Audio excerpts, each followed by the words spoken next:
இந்த இந்த தலையங்கத்திலே உங்களோடு கூட நான் ஒரு சில நிமிடங்கள் கர்த்தருடைய வசனத்தை வைக்க விரும்புகிறேன். கிறிஸ்துவுக்குள் வாருங்கள், கிறிஸ்துவுக்குள் வாழுங்கள். இது ரெண்டையும் உங்கள் இருதயத்தின் அடித்தளத்தில் எழுதி கொள்ளுங்கள். இதை அழிக்க முடியாதபடி உங்களுடைய வாழ்க்கையிலே நீங்கள் இதை நீங்கள் எழுந்து போகாதபடி இதை எழுதி கொள்ளுங்கள். ஏனென்றால் கிறிஸ்துவுக்குள் வாழ்கின்றவர்கள், கிறிஸ்துவுக்குள் வளர்கின்றவர்கள் என்கிறவர்கள் பாக்கியவான்கள், பாக்கியவாட்டிகள் என்கிற அந்த வரிசையிலே சேர்ந்தவர்கள். அந்த வரிசையை நாம் இழந்து விடக்கூடாது. வாழ்க்கை என்பது பிறந்தவர்களே, பிரியமானவர்களே, நாம் என்றைக்கு பிறந்தோமோ அன்றைக்கு அதை நாம் ஏற்றுக்கொள்ளுகிறோம். அதை நிராகரிக்க முடியாது. வாழ்க்கை என்பது ஒரு பிரயாணம், உண்மைதான் பிரியமானவர்களே. ஆனால் இடையில நிறுத்தவே கூடாது. தற்கொலை என்பது அந்த எண்ணமே நம்மில் யாருக்கும் வரக்கூடாது. ஏன் பிறந்தேன் என்கிற அந்த கனத்த சிந்தனையே நமக்கு வரக்கூடாது. என்னுடைய வீட்டுக்கு நான் ஒரு பாரமாக இருக்கிறேனே என்ற பேச்சே நம்முடைய வாயிலே வரக்கூடாது. கர்த்தர் நம்மை இந்த உலகத்திலே பிறக்க வைத்திருக்கிறார். அவர் ஒரு நோக்கத்தோடு தான் நாம் ஒவ்வொருவரையும் பிறக்க வைத்திருக்கிறார். அவர் சிருஷ்டிகர்த்தா. நாம் பிறந்திருக்கிறோம் இந்த உலகத்தில். அவருடைய முகத்தை நாம் பார்க்கும் வரைக்கும் நாம் இப்படி பேச மாட்டோம். வாழ்க்கை ஒரு பிரயாணம், இடையில நிறுத்தாதேயுங்கள். இனிய முறையிலே நீங்கள் முடிக்க கர்த்தர் உங்கள் ஒவ்வொருவருக்கும் உதவி செய்ய வல்லவராக இருக்கிறார், போதுமானவராக இருக்கிறார். ஆமானவர்களே, காலையிலிருந்து மாலையிலே தூங்கும் வரைக்கும் எத்தனை ஸ்ட்ரகிள்ஸ், எத்தனை பேட்டில்ஸ் நாம் ஒவ்வொருவரையும் சந்திக்கும் பொழுது, அவர் வாயிலிருந்து வருகிற வார்த்தைகளை நாம் கேட்கும் பொழுது சில சமயத்தில் சந்தோஷமாக இருக்கின்றது, ஆனால் பல சமயத்தில் வேதனைகளாக இருக்கின்றது. Life is a battle. உண்மைதான் பிரியமானவர்களே. வாழ்க்கை என்பது ஒரு போர். ஆனால் அந்த போரை நீங்களும் நானும் சந்தித்த தீர வேண்டும் பிரியமானவர்களே. அந்த போரை சந்தித்தே தீர வேண்டும். மேலும் பிரியமானவர்களே, மனுஷனுடைய ஆயுசு நாட்கள் 70 வருஷம், பலத்தின் மிகுதினால் 80 வருஷம். ஆனாலும் அது ஒரு பந்தயம் பிரியமானவர்களே. ஓடுகிறோம், ஒவ்வொரு நாளும் ஓடுகிறோம்.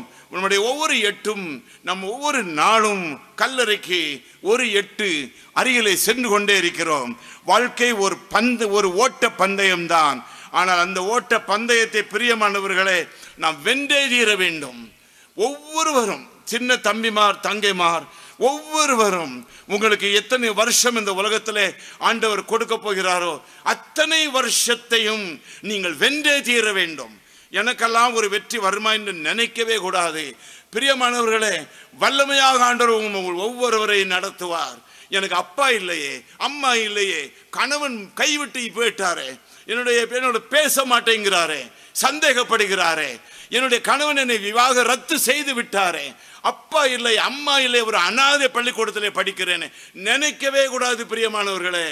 கிறிஸ்துவுக்குள் வந்தவர்கள் அநாதைகள் அல்ல. கிறிஸ்துவுக்குள் வந்தவர்கள் யாராலும் கைவிடப்பட்டவர்கள் அல்ல. எல்லாரும் நம்மை கைவிடலாம், கிறிஸ்து இருக்கும் வரைக்கும் நாம் கைவிடப்படவே இல்லை பிரியமானவர்களே. உலகத்திலே கர்த்தராய தேவனை தகப்பன் என்று அறியாதவர்கள் தான் உலகத்திலே அநாதைகள். ஆனால் இந்த உலகத்திலே கர்த்தராய தேவனை அறிந்த அத்தனை பேரும் கர்த்தருடைய பிள்ளைகள் பிரியமானவர்களே. உலகத்தை கர்த்தர் 2 ஆக பிரிக்கிறார் பிரியமானவர்களே. கிறிஸ்துவுக்குள் என்று நான் சொன்னேன். உலகத்திற்குள் என்று ஒன்றும் இருக்கின்றது என்பதை மறந்து போகாதீர்கள். மனிதர்கள் பிறக்கிறார்கள், பிறக்கிறதுக்கு கர்த்தர் அனுமதி கொடுக்கிறார், இஷ்டம் போல் வாழ்கிறார்கள், விட்டு விடுகிறார். ஆதியாகமம் 3வது அதிகாரத்திலே அவர்கள் பாவம் செய்த உடனே அந்த 3வது அதிகாரத்தோடு உலக சரித்திரத்தை கடவுள் முடித்து விடவே இல்லை. இந்த பழத்தை சாப்பிடும் பொழுது சாகவே சாவீர்கள் என்றார். ஆனால் பிசிக்கலாக அவர்கள் சாகவில்லை, ஒரு சரீர மரணத்தை அவர் அனுமதிக்கவில்லை. ஆனால் அவர்கள் ஆத்துமாவிலே செத்து போனார்கள். அது உண்மை பிரியமானவர்களே. அவர்கள் அந்த சாவிலே இருந்து மனிதர்கள் இன்னொரு சிந்தைக்குள் வந்து விட்டார்கள். அந்த சிந்தை பாவ சிந்தை என்பதாகும். அதை தாவீதரசன் சொல்லும் பொழுது என்னுடைய தாய் என்னை பாவத்தில் கற்பந்தரித்தாள் என்று சொல்லுகிறார். ஒரிஜினல் சின் என்று சொல்லுகிறோம். ஆனாலும் பிரியமானவர்களே, அந்த ஒரிஜினல் சின்னோடு கூட ஆக்சுவல் சின்ஸ், நம்மளும் டெய்லி பாவம் செய்கிறவர்களாக மாறிவிடுகிறோம். ஆக்சுவல் சின், பிளஸ் ஒரிஜினல் சின், இவளை ரெண்டும் சேர்ந்து நம்மை உலகத்திற்குள் தள்ளுகிறது தள்ளுகிறது தள்ளுகிறது தள்ளுகிறது. நீங்களும் நானும் ஆண்டவராகிய இயேசு கிறிஸ்துவை அறியும் வரைக்கும் அப்படித்தான் இருந்தோம் பிரியமானவர்களே. உலகத்திற்குள் அல்லது கிறிஸ்துவுக்குள், மாம்சத்திற்குள் அல்லது ஆவிக்குள், பாவத்திற்குள் அல்லது பாவ மன்னிப்பிற்குள், தேவ கோபத்திற்குள் அல்லது தேவ இரக்கத்திற்குள், ரெண்டிலே ஒன்றுதான் பிரியமானவர்களே, மனிதனோ மனுஷியோ. இங்கே இருக்கிற நீங்களோ நானோ ரெண்டிலே ஒன்றுதான். அதில் எது என்பதை அறிந்து கொள்வது மிக அவசியமானது பிரியமானவர்களே. இது மிக முக்கியமானது. இதை நீங்கள் எப்படியும் இதை நீங்கள் தள்ளி போட முடியாது. இதை நீங்கள் தள்ளி போட உங்களை இது கிள்ளும் பிரியமானவர்களே. பாவம் என்பது மனிதனை கொடையும் பிரியமானவர்களே. Sin is desirable, sin is reachable, sin is enjoyable, but the end is terrible பிரியமானவர்களே. மனிதர்கள் சொல்லுகிறார்கள், உலகத்தில் பிறந்து விட்டோம், வாழ்வதற்கே வாழ்ந்தால் நாங்கள் இஷ்டம் போல வாழுவோம். பரவாயில்லை, எப்படி வாழ்ந்து கொள்ளுங்கள். ஆனால் what is the end, bottom line, எது முடியும் பிரியமானவர்களே? பாவம் செய்யும் ஆத்மா சாகும், வேறு வழியே இல்லை பிரியமானவர்களே. மனிதன் எவனாக இருந்தாலும் சரி, அவன் எவ்வளவு படித்தவனாக, எவ்வளவு உயர்ந்த குலத்தில் இருந்தவனாக, எவ்வளவு உடல் பலன் உள்ளவனாக, உயர்ந்த குடும்பத்தில் பிறந்தவனாக, எப்படிப்பட்டவனாக வெளி அலங்காரங்கள் இருந்தாலும் சரி, உள்ளே அலங்கோலங்கள் பிரியமானவர்களே. மனிதன் தன்னுடைய இருதயத்தை கிறிஸ்துவுக்குள் கொண்டு வரும் வரைக்கும் மனிதனாக போவதே இல்லை பிரியமானவர்களே. மிருகங்களுக்கும் மனிதர்களுக்கும் அதிக வித்தியாசம் இல்லை பிரியமானவர்களே. மிருகங்களும் சீறுகின்றது, மனிதர்களும் சீறுகின்றார்கள் பிரியமானவர்களே. 6 அறிவு உள்ள மனிதர்கள் 6 அறிவோடு நடந்தது போல தெரியவில்லை பிரியமானவர்களே. 5 அறிவோடு தான் வாழ்வது போல் தெரிகின்றது. எத்தனை பெற்றோர் பிள்ளைகளை பார்த்து நீ ஒரு மிருகம் என்று சொல்லுகின்றார்கள் பிரியமானவர்களே. மனிதர்கள் இருதயத்திலே, தங்கள் இருதயத்திலே, சொந்த இருதயத்திலே பாவத்தை பருகி கொண்டிருக்க வரைக்கும் இந்த உலகத்திலே விஷத்தை பருகி கொண்டே இருக்கின்றார்கள். இதை ஆண்டவர் தெளிவாக சொன்னதினாலே தான் கிறிஸ்துவுக்குள் வந்து விடுங்கள் என்று சொல்ல கர்த்தர் என்னை உங்கள் நடுவில் கொண்டு வந்தார். உங்கள் நடுவில் நான் கர்த்தருடைய வசனத்தை சொல்ல ஆண்டவர் எனக்கு கொடுத்த ஒரே தலைப்பு கிறிஸ்துவுக்குள் வாருங்கள் என்று சொல்லு. வேறு ஒன்று நீ சொல்லாதே. எல்லாரையும் நாசரேத்து பகுதியிலே உள்ளவர்கள், கடைநோடை பகுதியிலே உள்ளவர்கள், இங்கே மூக்குப்பேரி பகுதியிலே உள்ளவர்கள், இங்கே சாத்தாங்குளம் சுற்று வட்டாரத்திலே உள்ளவர்கள், அடையலிலே உள்ளவர்கள், முதலூரிலே உள்ளவர்கள், படுக்கப்பத்திலே உள்ளவர்கள், எண்ணெய்குடியிலே உள்ளவர்கள், திசைவனிலே உள்ளவர்கள், உடன்குடியிலே உள்ளவர்கள், சிறுவங்கன்று தாலுகாவிலே உள்ளவர்கள், எல்லாரும் கிறிஸ்தவர்களுக்காக மாத்திரம் நான் பேசவே இல்லை பிரியமானவர்களே. ஏனென்றால் கிறிஸ்தவம் ஒரு மதம் அல்ல பிரியமானவர்களே. மதத்தை பிரச்சாரம் பண்ண எனக்கு அழைப்பும் கிடையாது பிரியமானவர்களே. மனிதனுக்கு பெரிய தடை இந்த உலகத்திலே மதம் பிரியமானவர்களே. மதம் என்றால் என்ன? வெறி பிரியமானவர்களே. யானைக்கு மதம் பிடித்து விட்டது பிரியமானவர்களே. இந்த மதம் பிடித்ததனுடைய விளைவுதான் செப்டம்பர் 9th, செப்டம்பர் 11th பிரியமானவர்களே. பிரியமானவர்களே, மதம் என்பது வேறே, கிறிஸ்து என்பவர் வேறே பிரியமானவர்களே. மதம் பிரிக்கும், கிறிஸ்து இணைப்பார் பிரியமானவர்களே. அருமையானவர்களே, கர்த்தருடைய பிள்ளைகளே, கிறிஸ்தவத்துக்குள்ளேயே எத்தனை எத்தனை எத்தனை எத்தனை வித்தியாசங்கள் பிரியமானவர்களே. இவர்கள் இந்த சபையை சேர்ந்தவர்கள், அவர்கள் அந்த சபையை சேர்ந்தவர்கள். நீங்கள் இப்படி செய்தால்தான், ஞான ஸ்நானம் எடுத்தால்தான், நீங்கள் அப்படி பல பாஷைகளை பேசினால்தான், நாங்கள் தொட்டால் நீங்கள் கீழே விழுந்தால்தான், இப்படியெல்லாம் சொல்லி சொல்லி சொல்லி பிரியமானவர்களே மனிதர்கள் குழப்புகின்றார்கள். அதனாலே தான் உங்களிடத்திலே நான் சொல்ல விரும்புகிறேன், உங்கள் கண் வசனத்திலே பட வேண்டும், உங்களுடைய மனம் இயேசுவில் பட வேண்டும். எந்த ஊழியக்காரனையும் நீங்கள் ஆராதிக்க கூடாது. No hero worship. அது தம்பி மோகன்தாஸ் கூட தன்னை அனுமதிக்க மாட்டார்கள். பிரதர் டிடி ஜனகரன் அவர்களாக இருந்தாலும் அவர்களும் அதை அனுமதிக்க மாட்டார்கள். எமில் அண்ணன் அல்ல, யார்? கிறிஸ்துவுக்குள் நீங்கள் வர வேண்டும். நாங்கள் ஐஎம்எஸ் காரர்கள் ஐயா, நாங்கள் எஃப்எம்பிவிக்காரர்கள் ஐயா, இந்த பேச்சே இருக்கக்கூடாது. சகோதரனே, சகோதரியே, நீ கிறிஸ்துவனுடையவள், நீ கிறிஸ்துவனுடையவளாக நீ இருக்க வேண்டும். சகோதரனே, நீ கிறிஸ்துவுடையவனாக நீ இருக்க வேண்டும். கிறிஸ்துவுக்குள் வா, கிறிஸ்துவுக்குள் வளர்ந்து விடு, பத்திரமாக இருப்பாய். புரொடெக்ஷன் என்பது என்ன? எவ்வளவு அவசியமானது பிரியமானவர்களே. புரொடெக்ஷன் என்பது protection, human protection is only in Christ. வேறு எங்குமே இது கிடையாது, வேறு எங்குமே இது கிடையாது. நீங்கள் கையிலே வேத புஸ்தகம் இருந்தால் நீங்கள் எடுத்துக்கொள்ளுங்கள். வாசிக்கிறேன். மத்தேயு 24:37 அதை நான் வாசிக்க விரும்புகிறேன். நோவாவின் காலத்தில் எப்படி நடந்ததோ அப்படியே மனுஷகுமாரன் வரும் காலத்திலும் நடக்கும் என்று அந்த வசனம் கூறுகின்றது. பிரியமானவர்களே, கிறிஸ்துவுக்குள் என்பது என்ன? பேழைக்குள். பேழைக்கு வெளியே இருந்தவர்களும் உண்டு, பேழைக்குள் வந்தவர்களும் உண்டு. நோவாவின் காலத்தில் எப்படி இருந்ததோ அப்படித்தான் நாசரேத்து வட்டாரத்திலே, தூத்துக்குடி மாவட்டத்திலே, திருநெல்வேலி மாவட்டத்திலே, கன்னியாகுமரி மாவட்டத்திலே, தமிழ்நாட்டிலே, இந்தியாவிலே 5 கண்டங்களிலே அநேகர் உலகத்திற்குள் இருப்பார்கள், சிலர் கிறிஸ்துவுக்குள்ளும் இருப்பார்கள். அந்த சிலரிலே நானும் ஒருவன் என்கிற நிச்சயம் உங்களுக்கு இருக்கும் என்றால் கர்த்தருக்கு ஸ்தோத்திரம். அந்த நிச்சயம் இல்லை என்றால் நான் தாழ்மையோடு உங்களுடைய சகோதரனாக சொல்ல விரும்புகிறேன், கிறிஸ்துவுக்குள் வந்து விடுங்கள். பாவத்திற்குள் இருந்தவர்கள் ஒவ்வொருவரும், பிசாசுக்குள்ளும் இருளுக்குள்ளும் இருக்கும் ஒவ்வொருவரும் நான் கிறிஸ்துவுக்குள் வர விரும்புகிறேன். நோவாவின் காலத்தில் எப்படி நடந்தது பிரியமானவர்களே? ஆண்டவர் சொல்லுகிறார், நோவாவின் காலத்தில் நடந்தது போல நடக்கும் என்று சொல்கிறார். நோவாவின் காலத்தில் என்ன நடந்தது? ஜனங்கள், நோவா, பேழை, அவ்வளவுதான், 3 தான். இதுதான் நடந்தது. நோவா, பேழை, ஜனங்கள், ஜனங்கள், நோவா, பேழை. பிரியமானவர்களே, பேழை என்பது அல்லது கிறிஸ்து என்பவர் சமூகத்தை இரண்டாக பிரிக்கிறார். பேழைக்குள் வந்தவர்கள், பேழைக்குள் வராதவர்கள். பிரியமானவர்களே, அருமையானவர்களே, ஒருவேளை கிறிஸ்துக்குள் வந்தவன் தான், கிறிஸ்துக்குள் வந்தவள் தான், ஆனால் திரும்பவும் பேழையை விட்டு வெளியே விழுந்து விட்டேன் என்றாலும் இன்றைக்கு மாலையில் திரும்பவும் ஒரு முறை வந்து விடுங்கள் என்பதே தான் செய்தி. பிரியமானவர்களே, தேவனும் உலக ஜனங்களை இரண்டாக திட்டவட்டமாக கிளியராக பிரிக்கிறார்.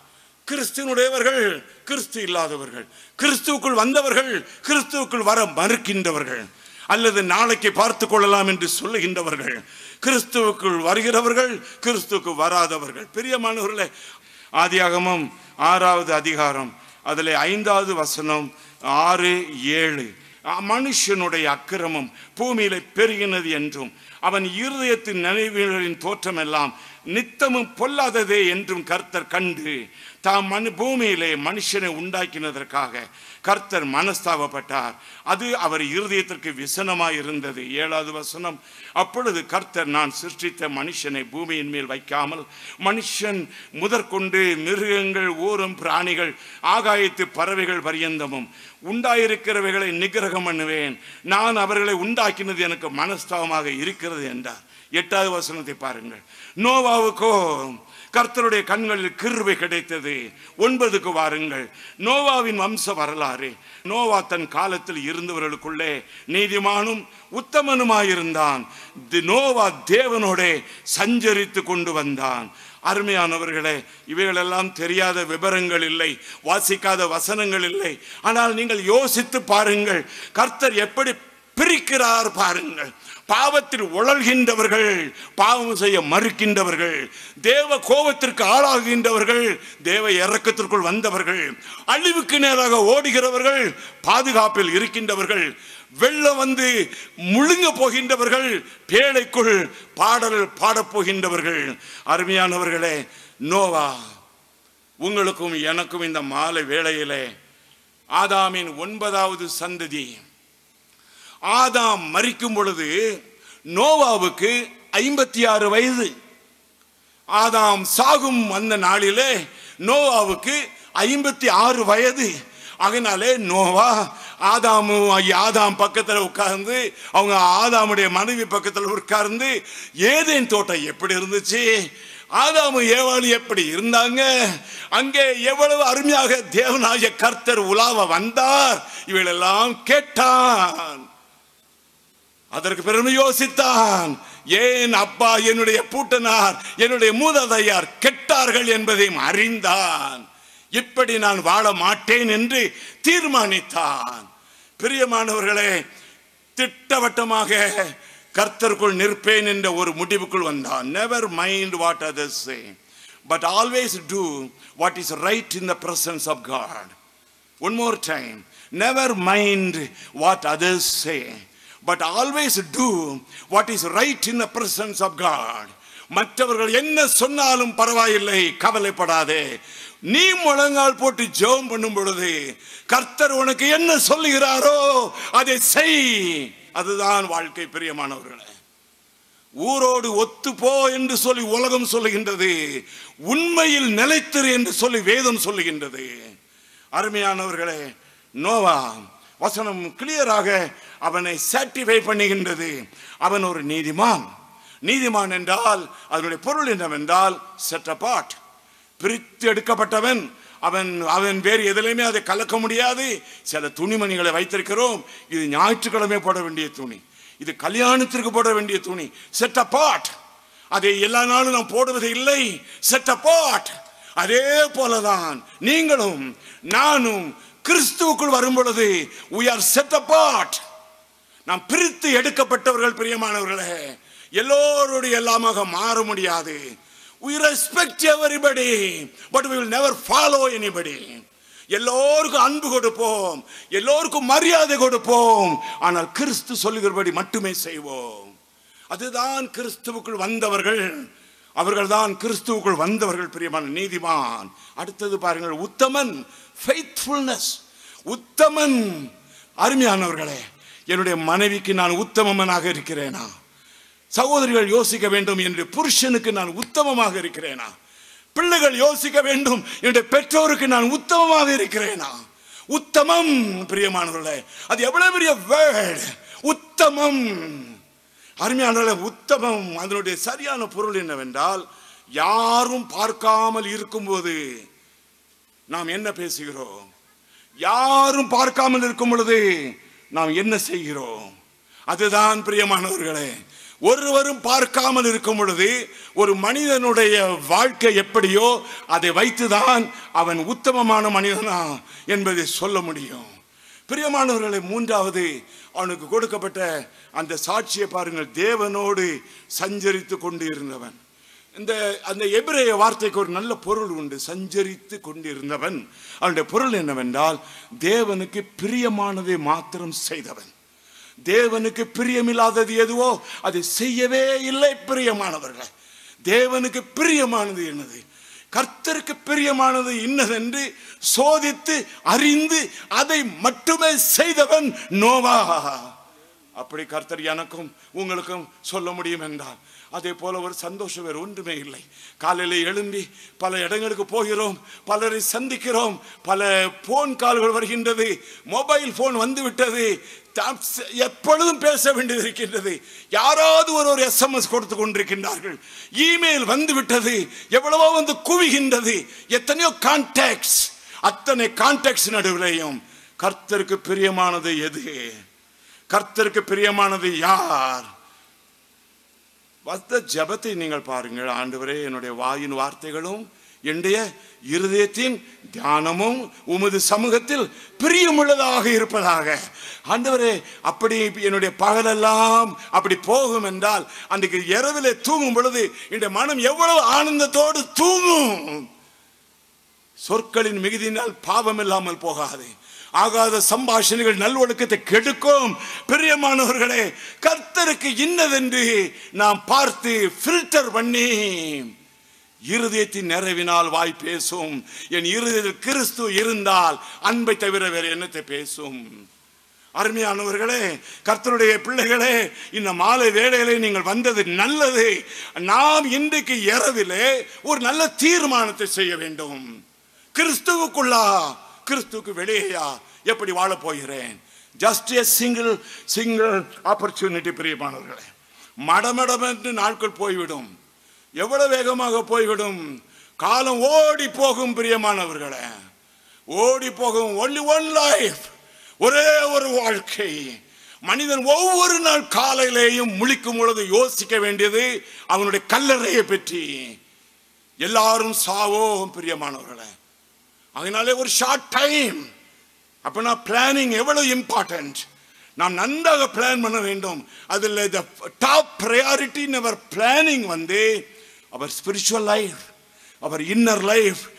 உள்ளான மனுஷனிலே நான் எப்படி பலப்படுவது கர்த்தாவே? நல்லது, கர்த்தருக்கு பிரியம் எதுவோ அதை சோதித்து அதை மட்டுமே நான் செய்வேன் ஆண்டவரே. இப்படி நீங்கள் ஜெபம் பண்ணணும் பிரியமானவர்களே. இன்னைக்கு ராத்திரி தூங்குறதுக்கு முன்னால என்னுடைய தாழ்மையான ஒரு வேண்டுகோள், ஒரு 1/2 மணி நேரமாவது படுக்கையில் முழங்கால் படியிட்டு நீங்கள் உங்களை ஆராய்ந்து பார்த்து இன்னொருக்கா ஒரு ஒரு ஒரு ஒப்பு கொடுத்துருங்க. அப்பா ஏசப்பா, எனக்கு உண்மையிலே உமக்குள் வாழ விருப்பம் இருக்கின்றது, நீர் அதை அறிவீர். ஆனால் முடியவில்லை, அதையும் நீர் அறிவீர். நீர் என்னை பலப்படுத்தும் ஐயா, நீர் எனக்குள் வந்து விடும் ஐயா. உங்களுடைய நல்ல ஆவியானவர் என்னை செம்மையான பாதையிலே நடத்தட்டும் அப்பா. நீங்கள் கேளுங்கள், அப்பொழுது பெற்றுக்கொள்வீர்கள். தேடுங்கள், அப்பொழுது கண்டடைவீர்கள். தட்டுங்கள், அப்பொழுது உங்களுக்கு திறக்கப்படும். பிரியமானவர்களே, இந்த கேளுங்கள், தேடுங்கள், தட்டுங்கள் என்பதனுடைய கிரேக்க வார்த்தையினுடைய சரியான பொருள் என்னவென்றால், கேட்டுக்கொண்டே இருங்கள், விடாதேயுங்கள். தட்டிக்கொண்டே இருங்கள், நிறுத்தாதேயுங்கள். தேடிக்கொண்டே இருங்கள், அதான் அதனுடைய பொருள். பிரியமானவர்களே, தட்டிக்கொண்டே இருங்கள், கேட்டுக்கொண்டே இருங்கள். கொடுப்பார், உங்கள் ஒவ்வொருவருக்கும் கொடுப்பார். நீங்கள் எதை கேட்டாலும் அவருடைய நாமமைக்காக கொடுப்பார். நீங்கள் மாத்திரம் சோர்ந்து போய்விடக்கூடாது, கவலைப்படக்கூடாது. நாமெல்லாம் இப்படி வாழ முடியுமா? நமக்கெல்லாம் நம்ம ஜெபத்தை எல்லாம் ஆண்டு கேட்பாரா? நான் உங்களுக்கு தாழ்மையோடு உங்களுக்கு சொல்கிறேன், உங்கள் ஜெபத்தை கேட்பதற்கு ஒரு ஆவல் உள்ளவராக இருக்கிறார். உங்களை ஏற்றுக்கொள்கிறதற்கு அவர் வாஞ்சை உள்ளவராக இருக்கிறார். அப்படிப்பட்டவர்களுக்கு பிரியமானவர்கள், நீதிமான்களாக உத்தமர்களாக கர்த்தரோடு சஞ்சரிக்கிறவர்களாக நீங்கள் வரும்பொழுது உங்களுக்கு என்ன கிடைக்கும்? எனக்கு என்ன கிடைக்கும்? ரெவலேஷன்ஸ், வெளிப்படுத்துதல். நாளைக்கு, அடுத்த வாரம், அடுத்த மாசம் நம்ம பிள்ளைக்கு என்ன நடக்கும் என்பதை ஆண்டவர் முன்னக்கூட்டியே சொல்லி கொடுத்துருவாரு. உங்களை கிளியரா நடத்துவாரு.